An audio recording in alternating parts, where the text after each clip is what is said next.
So hello everyone, this is Nitin. So friend, आज की इस वीडियो में हम बात करने वाले हैं कि how to solve factorization method. Factorization method को कैसे सोल्व करना है क्वाड्रेटिक इक्वेशन के क्वेश्चंस में।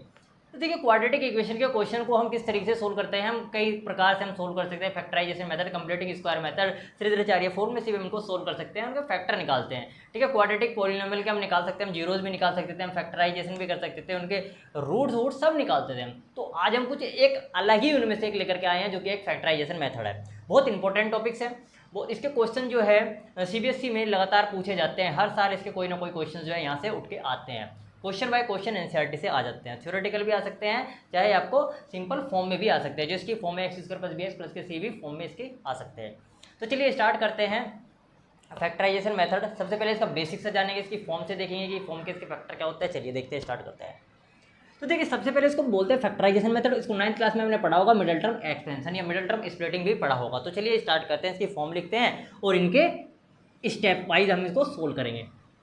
देखिए, सबसे पहले मेरे पास इसकी जो फॉर्म होती है, जो इसकी सबसे पहले इसकी फॉर्म होती है, वो आप लोग को पता होनी चाहिए कि फॉर्म मैंने बता चुका हूँ कि ये होगी आपके पास ax स्क्वायर प्लस के bx और प्लस के c इज इक्वल टू 0। भैया ये क्वाड्रेटिक इक्वेशन की जो है फॉर्म होती है, ये आपको आई थिंक पता होनी चाहिए। अगर आपको ये नहीं पता तो आपको फैक्टराइजेशन मेथड आप इसको सोल्व नहीं कर सकते। ये मैंने प्रीवियस लेक्चर में भी बता चुका हूँ, पोलिनोमियल के लेक्चर्स में भी बता चुका हूँ कि ये इस इक्वेशन को क्या बोलते हैं। अगर जीरो नहीं है तो मैं बता दे रहा हूँ कि क्वाड्रेटिक पॉलिनोमियल होगा, अगर जीरो लग जाएगा तो एक क्वाड्रेटिक इक्वेशन बन जाएगा, ठीक है। अच्छा, इसके स्टेप देखते हैं। सबसे पहले इसको फैक्टराइजेशन को हम कैसे सोल्व करेंगे। स्टेप नंबर पहला क्या होगा, सबसे पहला इसको अरेंज करना है। Arrange the equation. भैया क्या ये एक तुम्हारे पास सेंटेंस है कि इसको हम अरेंज करें? नहीं भैया, ये सेंटेंस नहीं है, ये तुम्हारे पास इक्वेशन है। भैया तो इसको अरेंज तो हुई है, तो क्वेश्चन में कैसे अरेंज करेंगे? देखो क्वेश्चन में, देखो मैं बता दे रहा हूँ कैसे अरेंज करेंगे।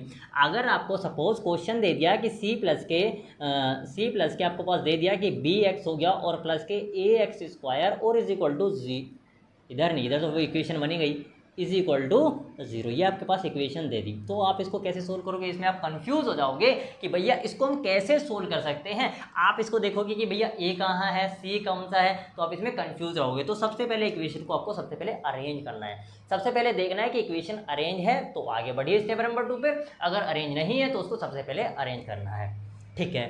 तो मेरे पास स्टेप नंबर पहला जो है कवर यहाँ पर मैं कर चुका भैया। तो अगला स्टेप बताइए। तो देखो स्टेप नंबर दूसरे पे चलते हैं।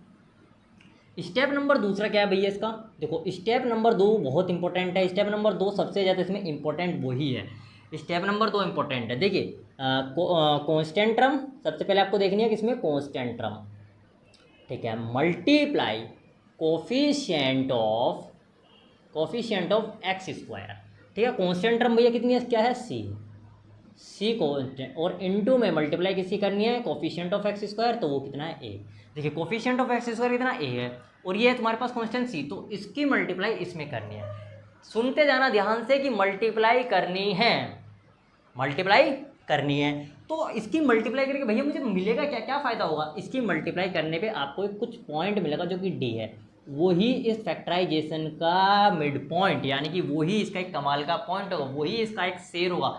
बोलते हैं ना, ये तो शेर है और इसका सवा शेर जो है ये डी है। अब डी मेरे को मिल गया तो क्वेश्चन जो है आसानी से सोल्व हो जाएगा।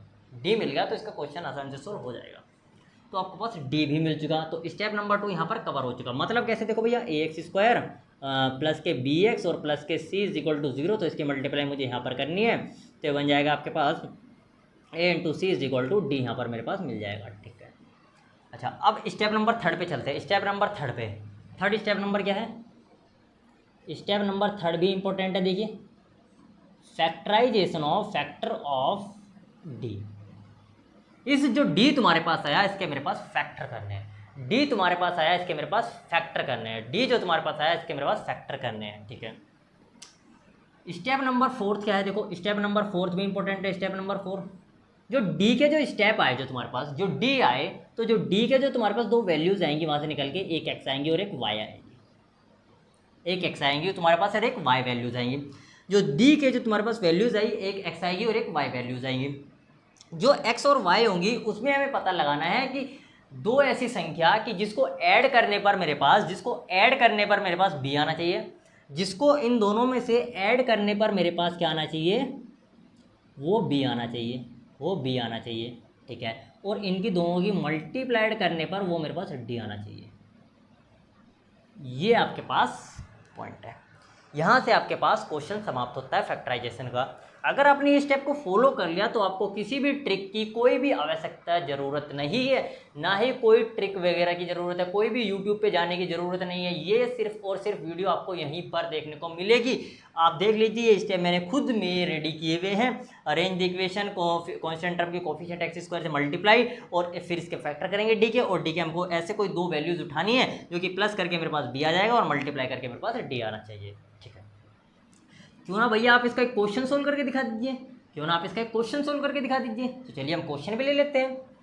देखिए सबसे पहले तो मैं ये बता दे रहा हूँ कि जो ए एक्स स्क्वायर है प्लस के बी एक्स जैसे प्लस के सी इज इक्वल टू 0 है, इसके अगर भैया मेरे को फैक्टर करा दे, मेरे को तो पता है इसके फैक्टर क्या होता है। देखो मैं अगर डायरेक्ट लिखता हूँ कि ए एक्स प्लस के बी, और ये आप लिख सकते हो कि सी एक्स प्लस के डी इज इक्वल टू 0। मान लो इसके दो ही फैक्टर है, तो यानी कि ए एक्स प्लस के जो बी है वो इज इक्वल टू 0 के इक्वल है, और यहाँ पर सी एक्स प्लस के डी जो है वो भी 0 के इक्वल है, ठीक है। तो एक्स की वैल्यूज़ माइनस के बी बाई ए आ गई, और एक्स की वैल्यूज़ आ गई मेरे पास माइनस के डी बटे में सी आ गई। तो जो दो वैल्यूज़ आई है, यही इसके जीरोज़ है, यही इसके रूट है। किसके इक्वेशन के? यही इन दोनों इक्वेशन के रूट है। यही इन दोनों इक्वेशन के, इस इक्वेशन के दोनों रूट है। चलिए एग्जाम्पल लेते हैं, उससे समझते हैं कि इन स्टेप को कैसे फॉलो करें। चलिए देखते हैं।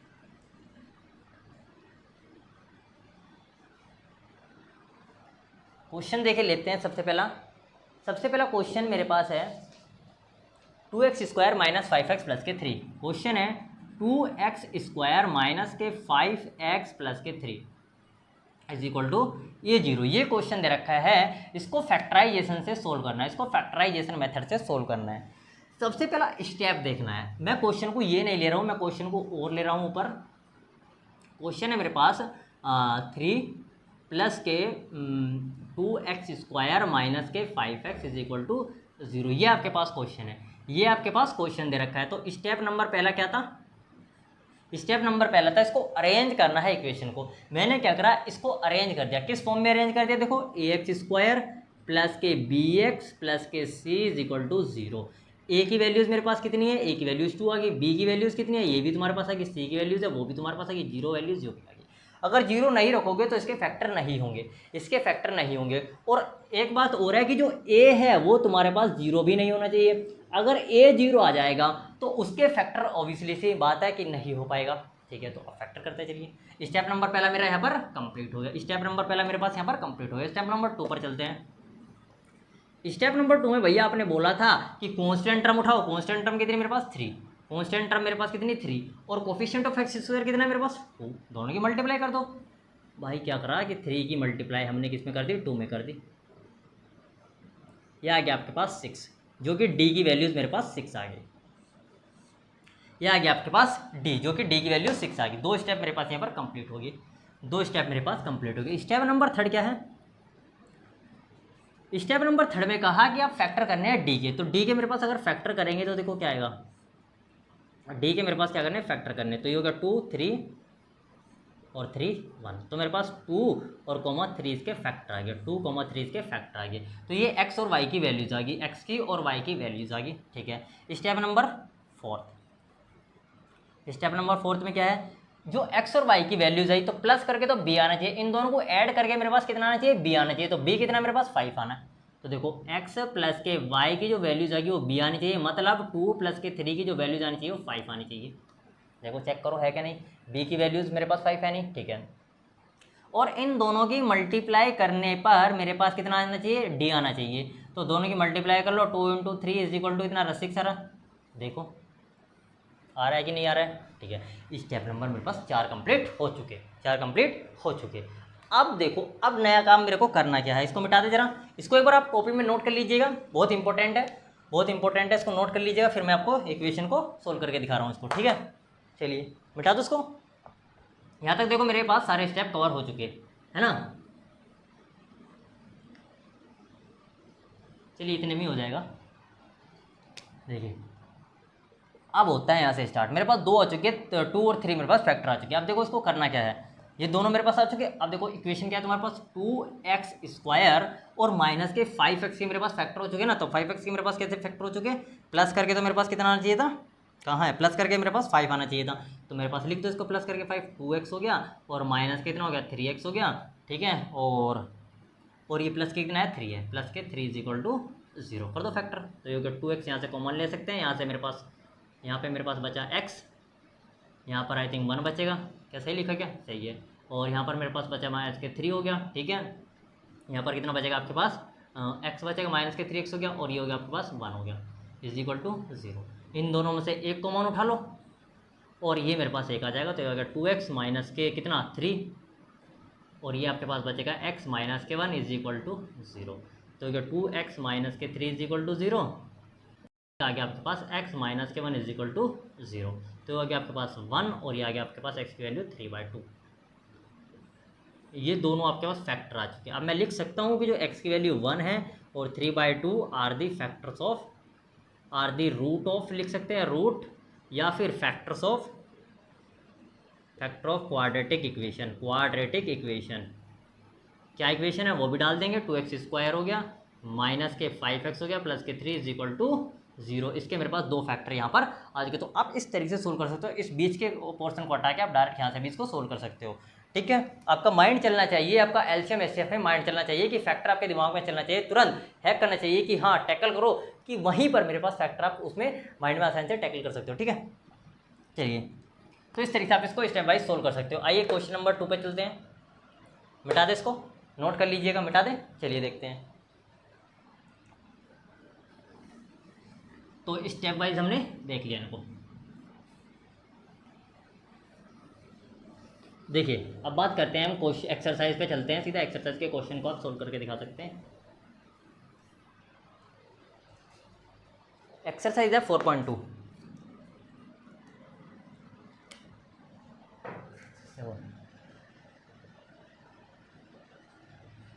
एक्सरसाइज 4.2 के क्वेश्चन करेंगे। क्वेश्चन नंबर पहला, ये क्वेश्चन नंबर पहला कह रहा है कि find the root of the following quadratic equation by factorization method. नीचे देखिए, find the root of the following, find the roots निकालने हैं इन दोनों के of the quadratic equation by factorization method से हमको इनके दोनों के क्या निकालने हैं, रूट निकालने हैं। तो चलिए क्वेश्चन नंबर पहला देखते हैं, x² माइनस के 3x हो गया और माइनस के 10 हो गया = 0। क्वेश्चन कह रहा है देखिए, इसके मेरे पास फैक्टराइजेशन से इसके रूट निकालने हैं, तो मैं सबसे पहले चेक करूंगा कि ये मेरे पास किस फॉर्म में है, ax² प्लस के bx प्लस के c = 0 की फॉर्म में है क्या, क्या मेरे पास c है, बिल्कुल है, क्या मेरे पास b है, बिल्कुल है, क्या मेरे पास a है, बिल्कुल है। फिर देखूंगा कि जो a है वो 0 के इक्वल तो नहीं है, नहीं है बिल्कुल भी, तो मेरे पास सेटिस्फाई कर रहा है, तो मैं आसानी से इसके फैक्टर कर सकता हूँ, ठीक है।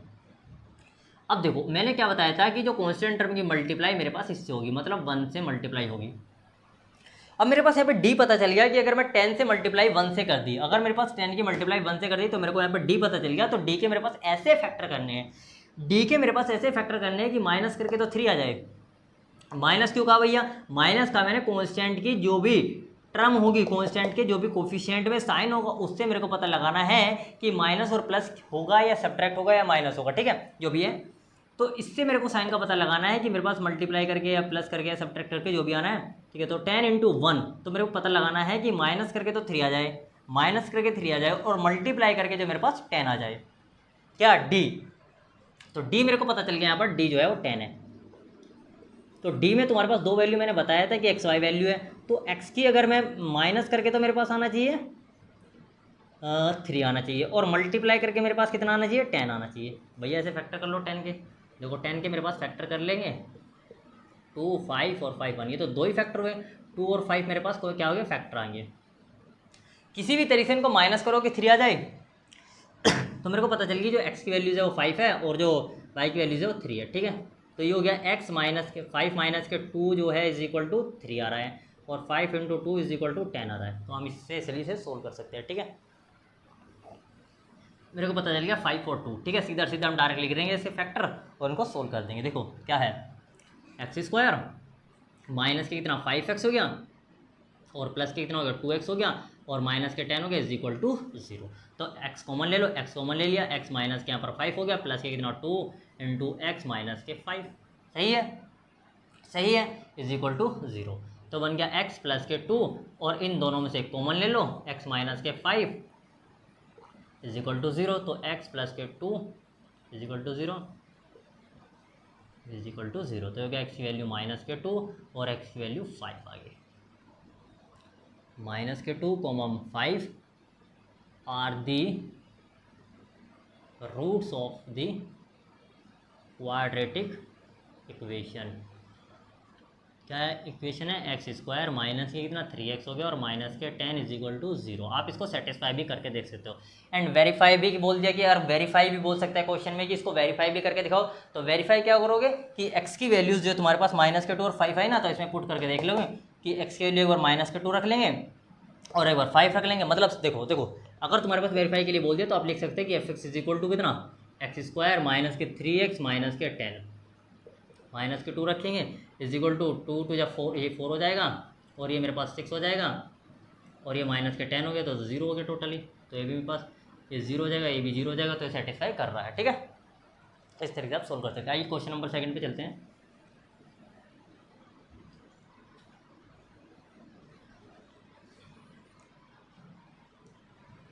देखिए क्वेश्चन नंबर 2 में कह रहा है, क्वेश्चन नंबर 2 आप कर लोगे। क्वेश्चन नंबर 3 पर चलते हैं। 3 कह रहा है √2x² plus 7x plus 5√2 is equal to 0। ये करना है। चलिए इसके आपको फैक्टर करने हैं। सबसे पहले मैंने बताया कॉन्स्टेंट, ये मेरे पास सबसे पहले फॉर्म में है। देखो क्या इस फॉर्म में है, बिल्कुल है। इस फॉर्म में है, बिल्कुल है। फॉर्म में है, बिल्कुल है। ये इक्वेशन करेक्ट है। अब मुझे इसके फैक्टर करने हैं। फैक्टर कैसे करेंगे भैया, मल्टीप्लाई मैंने बताया था कि कांस्टेंट टर्म की मल्टीप्लाई हमेशा ए से कर दो। तो मल्टीप्लाई करके क्या बैठ रहा है, देखो 10 बैठ रहा है भाई। √2 इंटू √2 कितना होता है, देखो √2 इंटू √2 कितना होगा आपके पास, 2 होगा। तो और 5√2 इज इक्वल टू 10 हो जाएगा। ठीक है, तो ये मेरे पास आ गया 10। तो मेरे पास डी की वैल्यू पता चल गई 10 आ गई। अब डी की वैल्यू के 10 का भी हमने फैक्टर करे थे, 2 और 3 आ रहा था, नहीं सॉरी 10 के ना 5 और 2 आ रहा था ना, 2 5 और 5 इंटू 1, तो 2 और 5 आ रहा है। कर दो बस। मेरे पास प्लस करके तो 7 आना चाहिए, प्लस करके 7 आना चाहिए और मल्टीप्लाई करके 10 आना चाहिए। तो 2x² हो गया और ये हो गया आपके पास कितना 5x। कैसे भी लिख सकते हो सारे एडिंग में 2 0।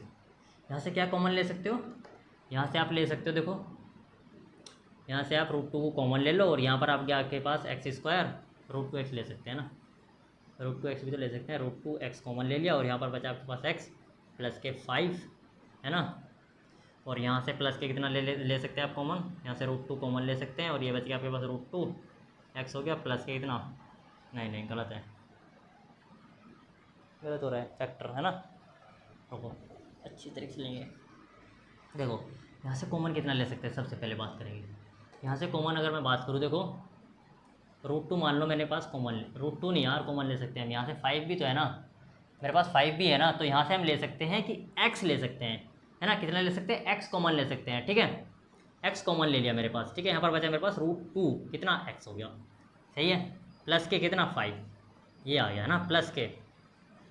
यहाँ से मेरे पास क्या कॉमन ले सकते हैं, अगर मैं यहाँ से देखो √2 को कॉमन लूँ, अगर मैं ऐसे √2 को कॉमन लूँ, ठीक है, √2 को अगर मैं कॉमन लेता हूँ तो मेरे पास अंदर बचता है कि √2 इंटू एक्स हो गया, सही है, प्लस के यहाँ पर मेरे पास 5 इज इक्वल टू 0। क्या देखो सही है, सही करें ना फैक्टर।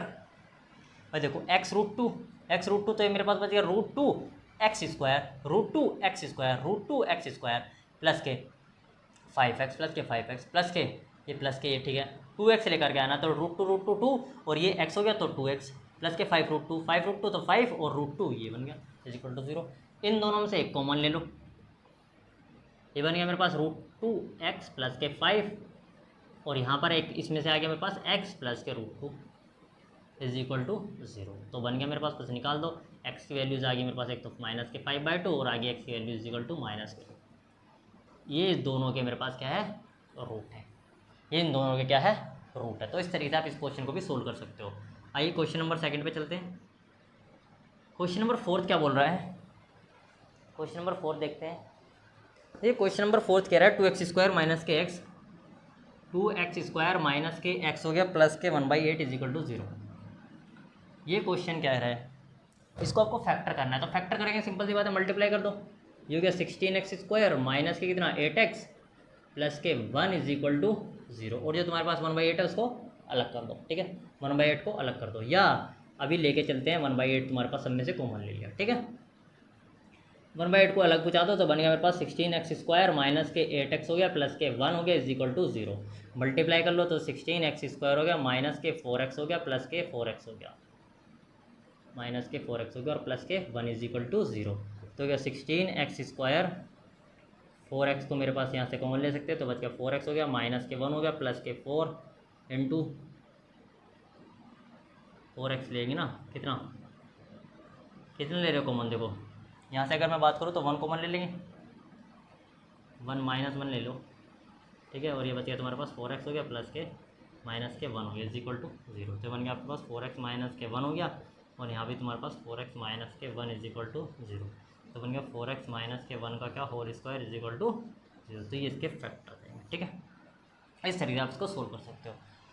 सो फ्रेंड मैंने बता दिया फैक्टराइजेशन मेथड को किस तरीके से आप सोल्व कर सकते हो, और इसी में आपको ट्रिक भी अगर चाहिए तो वो स्टेप आपको लर्न होने चाहिए, आप उस स्टेप से जो है इसको सोल्व कर सकते हो। आरएस के क्वेश्चन भी है कुछ, वो भी लेकर के आएंगे आई थिंक। तो चलिए मिलते हैं नेक्स्ट वीडियो में, तब तक के लिए okay bye, take care, all the very best, bye bye.